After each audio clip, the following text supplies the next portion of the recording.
Hello everyone.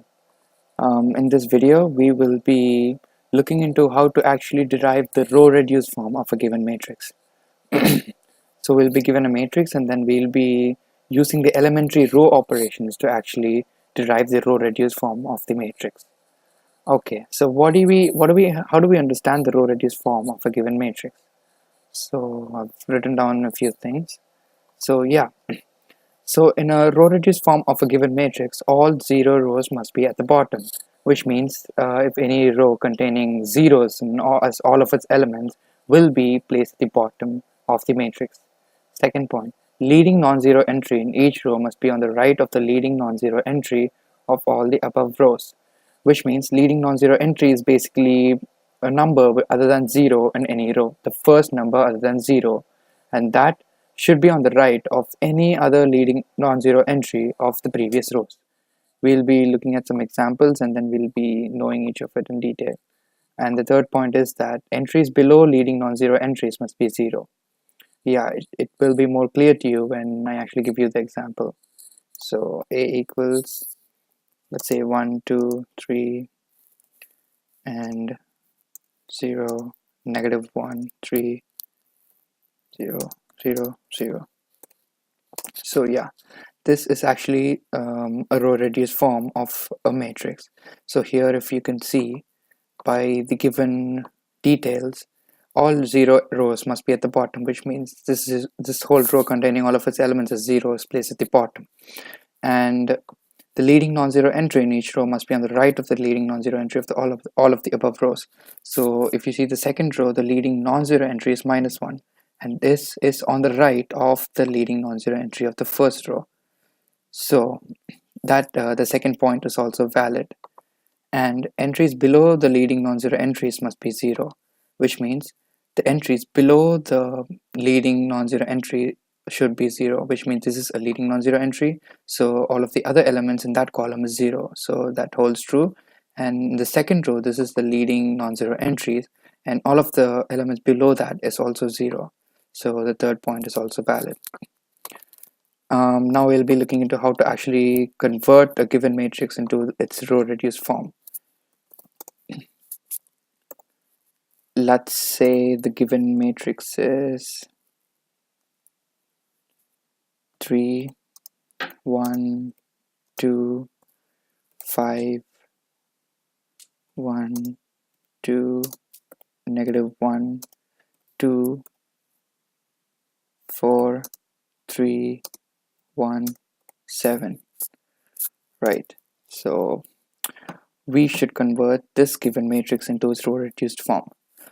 For this, we'll be using the row elementary operations, and those are these three possible iterations can be performed on any row. We can multiply any row by a non-zero constant, or we can add a constant multiple of any row to another row, or we can interchange any two rows. Using these three functions, we have to derive the given matrix into its row reduced form. So one more thing that we have to know is how to access the rows and columns.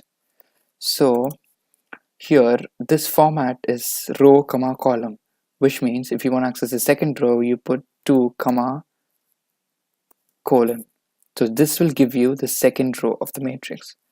Now, if we subtract the second row with 1/3 element of the first row, we'll be obtaining a 0 here.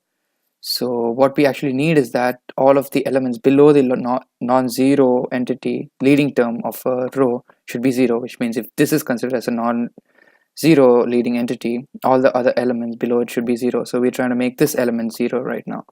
So second row equals second row minus 1/3 times the first row, which can be accessed as 1, which means row, first row, comma colon. And if you want to access the column, the second or the third column, you just simply put 2 or 3 instead of a colon, right? So this would give you a 0. Remember that we have to make all of the elements below the leading non-zero entity 0, which means this should be 0 and this should also be 0. Now how would we make this element 0? we can do that by subtracting the third row with 4 by 3 times the first row. We can do that. Let's see how it turns out. Third row can be accessed by 3 comma colon, which means this indicates the third row of the matrix, equals the third row again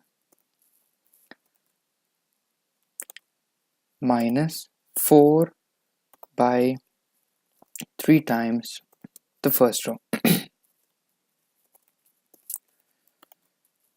Let's see.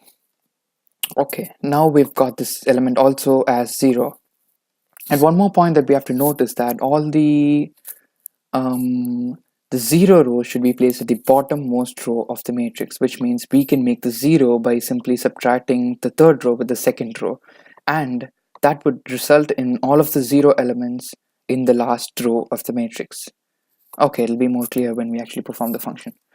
A third row equals a third row minus second row of the matrix A.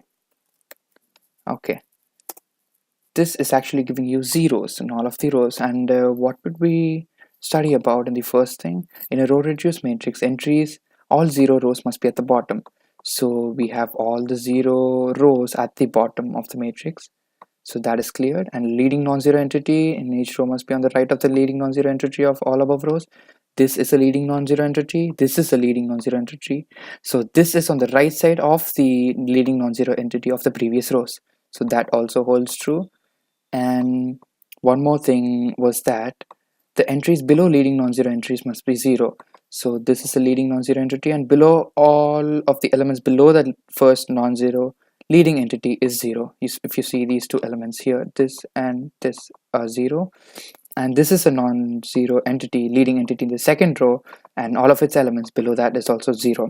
So this is actually the row reduced form of the given matrix A. Thank you. We'll be looking into pivot variables in the next sequence of the video.